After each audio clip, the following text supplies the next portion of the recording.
চারিদিক ময়ূর।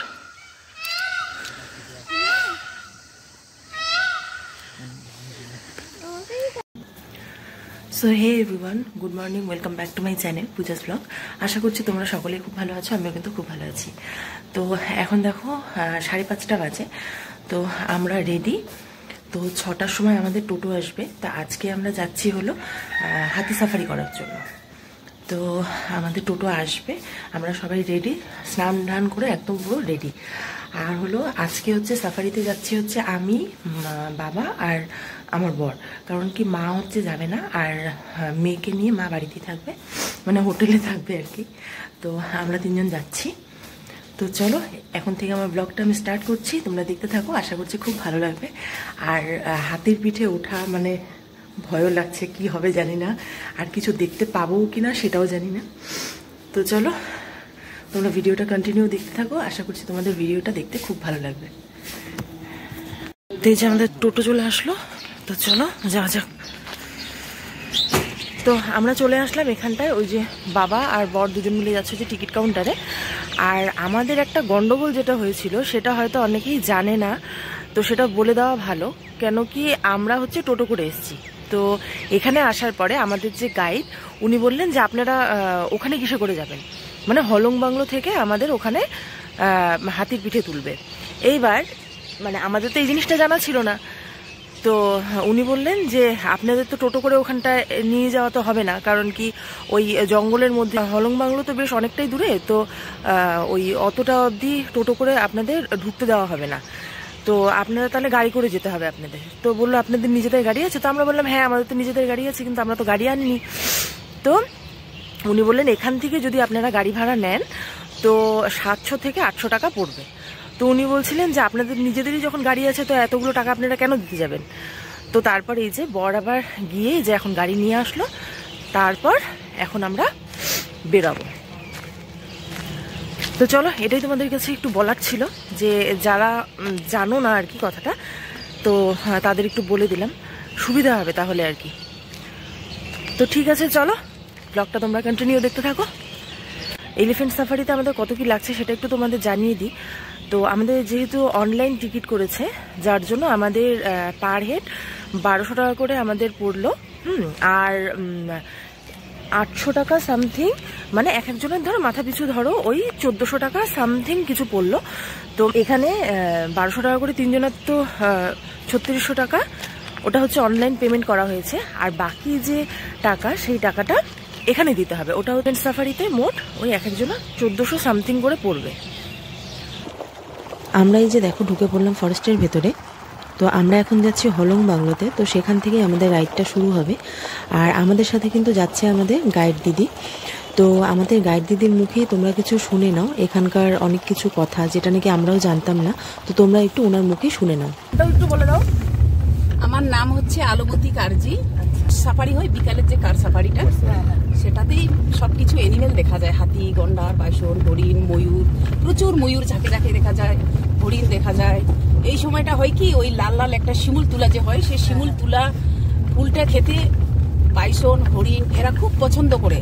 আর অ্যাকচুয়ালি এই সময়টা হচ্ছে কি ঘাস কিন্তু শুকিয়ে যাবে, ওদের খাওয়ার খুব অভাব হয়ে যায়। সে বিকাল বেলায় ওরা প্রচুর এই শিমুল ফুলটা খেতে বাইসন, হরিণ প্রচন্ড ঝাঁকে ঝাঁকে বের হয়। হ্যাঁ, এই সময়টায় তার জন্যই বেশি দেখা যায়। আর এই সময়টা হয় কি ময়ূর পেখম তুলে, কেন মেল ফিমেল যদি কাছাকাছি এসে হয় ট্রেকের মধ্যে, তারপরেই ময়ূর পেখম তোলে। এই সময় ঝাঁকে ঝাঁকে ময়ূর পেখম তোলা দেখা যায়, হরিণ ঝাঁকে ঝাঁকে দেখা যায়।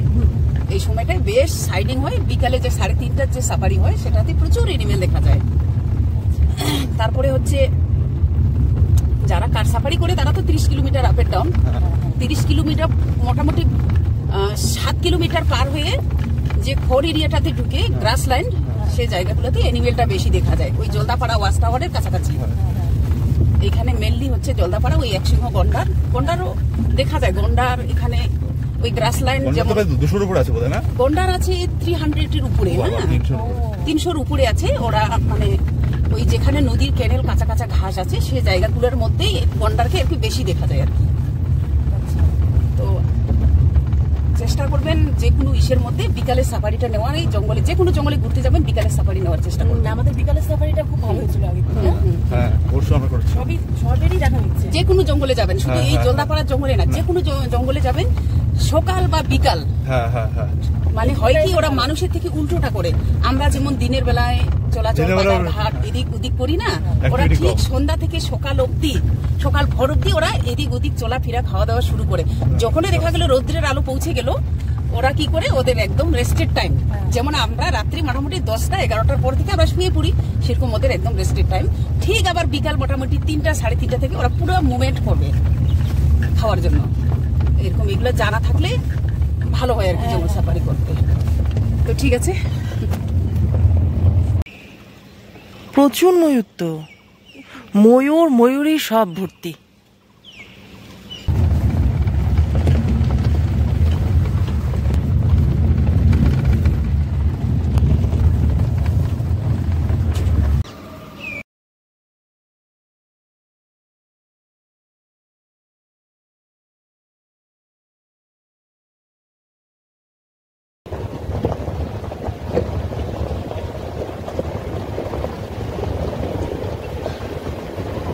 এই হলো সেই শিমুল ফুল, যেটা নাকি বাইসন হরিণ খেতে খুব পছন্দ করে। হ্যাঁ,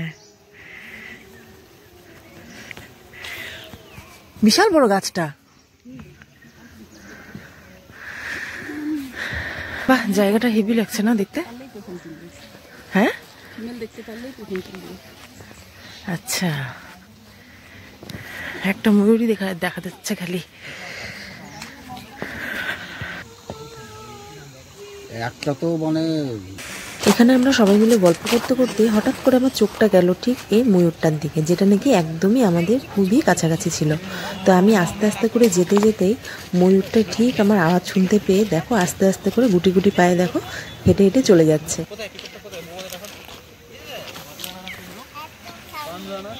আমাদের এখন সাফারি শুরু হবে, হাতি সব চলে এসছে, আগের রাইডে যারা ছিল তারা এখন চলে আসছে। জিনিস পেয়ে গেলাম, তো চলো যাওয়া যাক।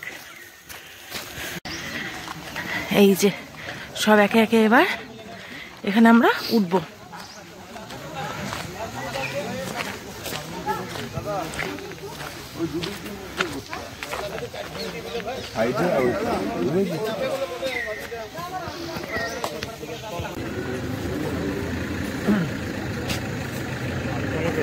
এই যে ফাইনালি আমাদের যাত্রা শুরু হয়ে গেল। তো দেখো আমরা এখন চলে যাচ্ছি ফরেস্টের ভেতরে, গভীর ফরেস্ট যাকে বলে। মানে মনে মনে ভয়ও কাজ করছিল, আর আরেকদিকে আবার ভাবছিলাম যে যদি কিছু হয়ও তো হাতির পিঠের উপর তো অনেকটাই উঁচু, আমরা তো অনেকটাই উঁচুতে আছি, কে আর কি করতে পারবে। তো এইরকম আর কি একটা ব্যাপার। কিন্তু হাতির পিঠে উঠে যে দুলতে দুলতে যাচ্ছি, এটা কিন্তু আমার মারাত্মক ভয় লাগছিল। তাহলে চলো আমাদের হাতির সাথে তোমাদের পরিচয় করিয়ে দিই। তো আমাদের হাতির নাম হলো মীনাক্ষী, খুব সুন্দর না নামটা। আর যিনি নাকি মাহুত আর কি, ওনার নাম হলো ফারুক। তো দেখো এই যে হাতি, ইনি নাকি আমাদের যতগুলো মানে 5টা হাতি ছিল একসাথে, তার মধ্যে ইনি নাকি সবচেয়ে বেশি শক্তিশালী। তো আমাদের মাহুত বললেন আর কি।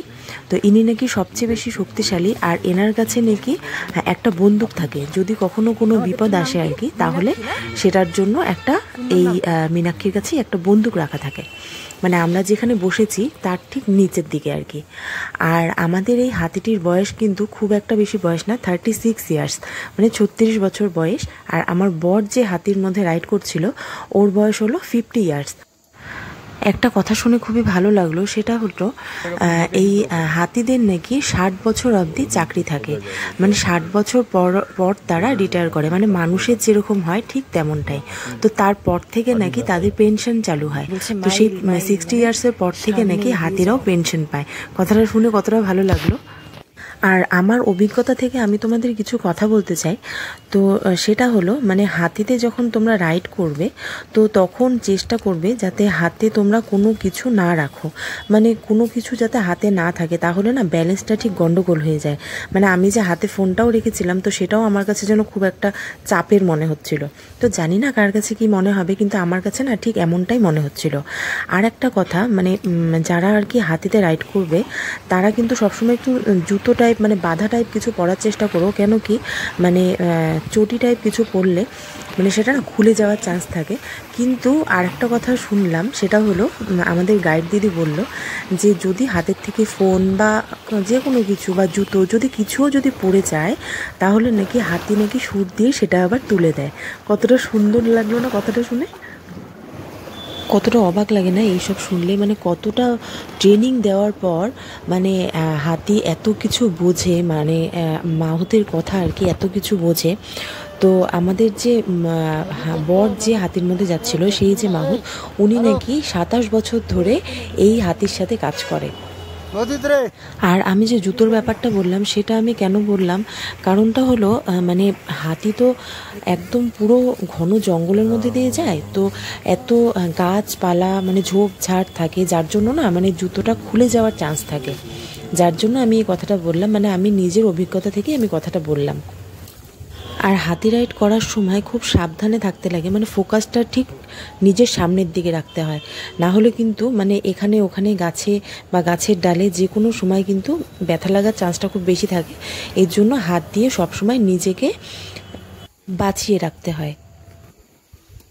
এখন অবধি কিন্তু কিচ্ছুর দেখাই মেলেনি, তো আশা রাখছি এখন গন্ডার আমরা দেখতে পাবো। ভয় পেয়েছিলাম কিন্তু পরের দিকে কিন্তু আর অতটা ভয় লাগেনি, ভয় লাগছিল কিন্তু সেই পরিমাণ ভয়টা আর পরে পাইনি। কিন্তু বর আর বাবা দুজন মিলে কিন্তু এই এলিফ্যান্ট সাফারিটাকে ভীষণভাবে এনজয় করছে। সুন্দর হয়নি সাতটা। তো আজকে কিন্তু আমাদের তিনজনেরই একটাই কথা ছিল যে কিছু দেখতে পাই আর না পাই হাতির পিঠে উঠে ঘুরবো, এটাই কিন্তু একটা বিশাল বড় একটা পাওনা। আর যদি কিছু দেখা পাই মানে গন্ডার বিশেষ করে, তাহলে তো মানে পুরোই ভাগ্য খুবই ভালো আর কি। মাইল মানে সামনের দিকে এগিয়ে চলো।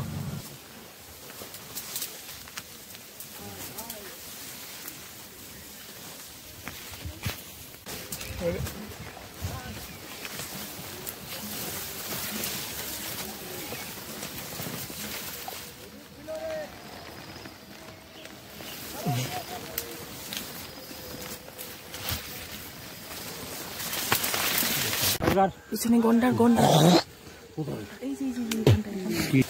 এই যে এই যে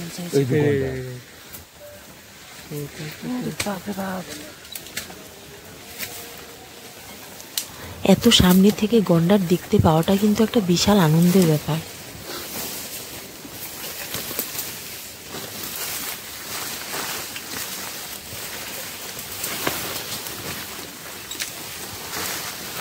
আচ্ছা এই মান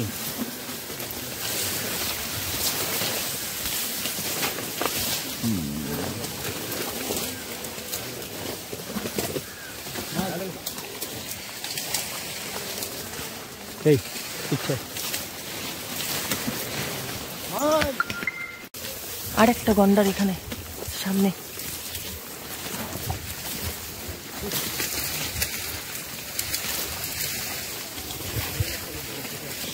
এই যে সামনে আরেকটা গন্ডার।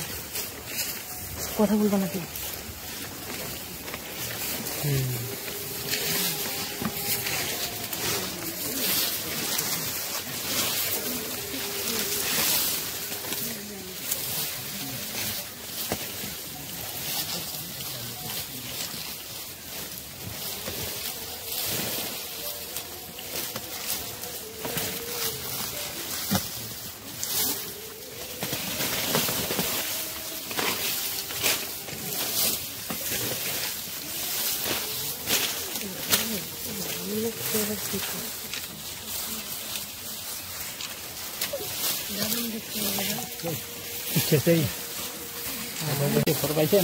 হ্যাঁ হ্যাঁ বাবা, সেই গন্ডারের দেখা।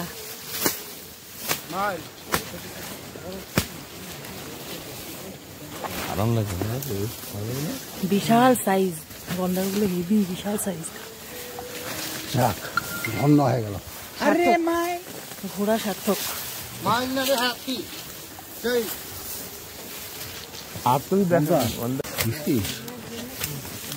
কি সুন্দর, দেখো মাটিগুলো ঝাললো পা দিয়ে, তারপরে ঘাসটা খাচ্ছে।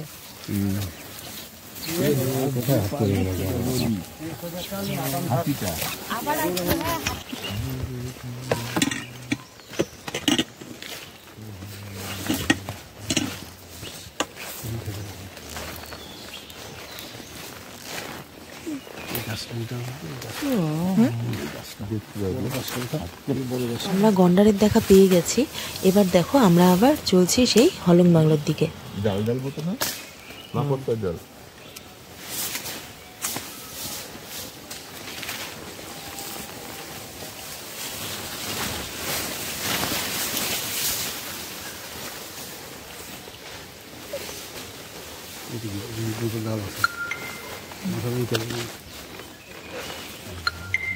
আরে এটা কোথায় চলে যাবে? ওই দেখ ওরা ওদিক দিকে চলে যাবে।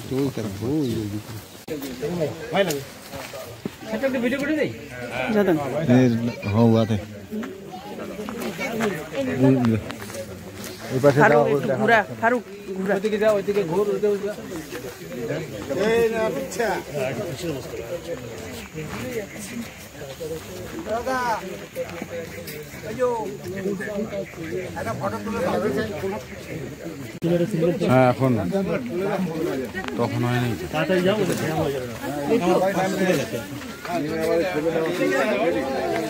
ফারুক অল্প ঘুরি দে।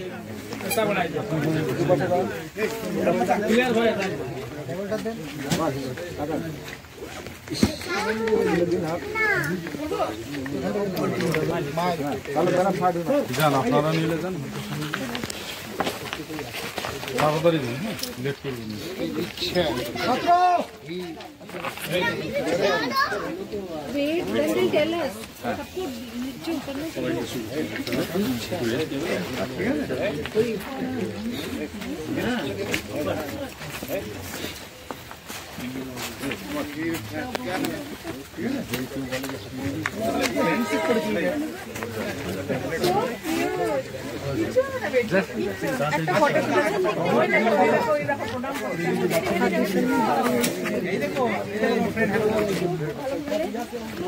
আমাদের হাতিটা করে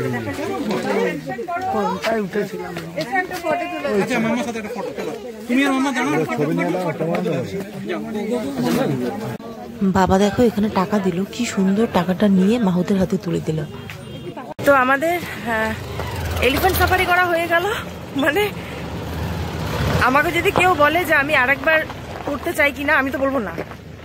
মানে আমার এতটা পরিমাণ ভয় লাগছিল, মানে খালি সাহস দিচ্ছে, আরে তোর জন্যই থাকলাম আর তুই এরকম ভয় পাচ্ছিস, এরকম করলে হয় নাকি। মানে মারাত্মক খুব খুব ভয় লাগছে আমার, বাপরে বাপ। আমার তো খালি মনে হচ্ছিল যে মানে 1 ঘন্টা এতটা টাইম কেন, আর একটু কম টাইম করলেই তো পারতো। আর আমি খালি বলছিলাম কতক্ষণে যে গিয়ে নামবো, কতক্ষণে যে গিয়ে নামবো। যাই হোক, কিন্তু ঘোরাটা খুব ভালোই হলো। তো এই যে আমাদের রাইড এখন শেষ, তো আমরা এই যে এখন বেরিয়ে পড়ছি। আমরা নামলাম, আবার হচ্ছে এই যে এটা ছিল আমাদের মীনাক্ষী। তো এই যে ওনারা আবার যাচ্ছেন, আমরা নামলাম আর ওনারা যাচ্ছেন।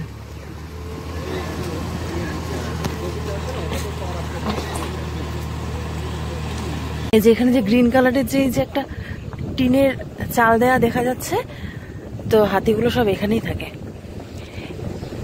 এখানে মোট 175টা হাতি আছে, ছোট বড় মিলিয়ে।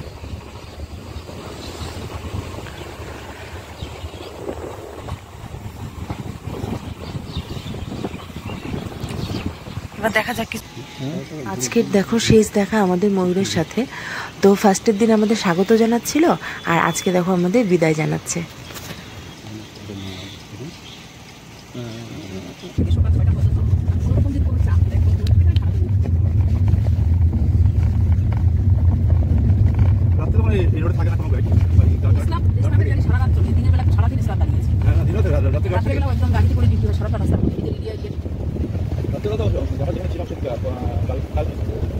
আসলাম আমরা এখন হোটেলে। এখন এখানে খাওয়া দাওয়া করবো। সকালে কি কি দেবে দেখি, পুরি সবজি হয়তো দেবে।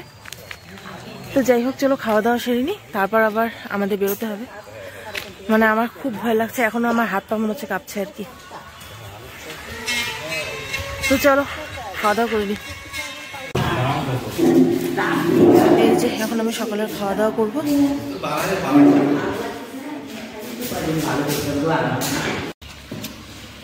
আমাদের সকালের খাওয়া দাওয়া চলে আসছে।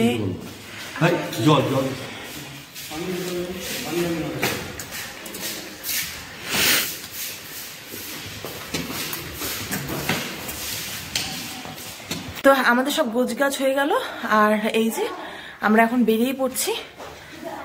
তো আমাদের ঘোরাটা কিন্তু দারুণ হলো, সত্যি দারুণ, খুবই মজা হলো আমাদের ঘুরতে এসে।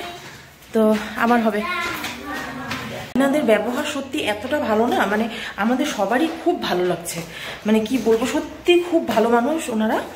তো মা আবার ওখানে আমরা খাওয়ার জন্য গেলাম, তো ওই দাদা আবার মাকে আবার এক প্যাকেট চা পাতা দিয়ে দিল। তো বললো যে আন্টি এটা তুমি নিয়ে যাও। তো মা আবার বলছে যে আমি তো তোমাকে রিটার্ন কোনো কিছু দিলাম না। বলে কি না না, আমি এটা তোমাকে ভালোবেসে দিলাম। তো সত্যি আমি মানে সবাইকে বলবো আর কি, মানে আমাদের আত্মীয় স্বজন যারা আছে, যে যদি আসে এখানে কেউ, তাহলে যেন এই রিসোর্টটার মধ্যেই থাকে। কারণ কি আমাদের থেকে এখানে থেকে খেয়ে দিয়ে মানে খুব মজা, মানে কোনো কিছু ওনারা বলেও না যে এখানে এটা করবেন না, ওখানে ওটা করলেন কেন, কিচ্ছু এই সমস্ত কোনো ব্যাপারই নেই। খুব ভালো লাগলো, সত্যি দারুণ লাগলো। তো যাচ্ছি, মনটা তো একটু খারাপ লাগছে। মেয়ে বলছে যে না আমি যাব না, আমি যাব না। খুব ভালো লাগলো সত্যি। তো চলো এবার যাওয়া যাক, এবার আমরা বেরিয়ে পড়ি। তো দুটো দিন কিন্তু আমরা ভীষণভাবে মজা করলাম। আর যারা এখনো অবধি জলদাপাড়া অভয়ারণ্যে আসুনি, তারা কিন্তু অবশ্যই এখান থেকে একবার ঘুরে যেও। তো দেখো জায়গাটাও কত সুন্দর, আর এত পশু পাখি দেখে মনটাও যেন একদম পুরো অন্যরকম হয়ে যায়, খুব খুশি হয়ে যায় মনটা। তো দুদিনের জন্য আসলে পরে তেমন একটা খুব একটা বেশি খরচ পড়বে না। তো তোমরা কিন্তু অবশ্যই এখানে চাইলে আসতে পারো, আর খুবই ভালো লাগবে। আমি বলছি তোমাদের, সত্যি খুব সুন্দর জায়গা, খুবই ভালো লাগবে। আর গন্ডার কিন্তু একশৃঙ্গ গন্ডার কিন্তু আমাদের এই জলদাপাড়াতেই এখানে একমাত্র আছে। তাহলে চলো আজকের মতো ব্লগটা এখানে এন্ড করছি। তোমরা খুব ভালো থেকো, সুস্থ থেকো, আর আমার চ্যানেলটি অবশ্যই সাবস্ক্রাইব করে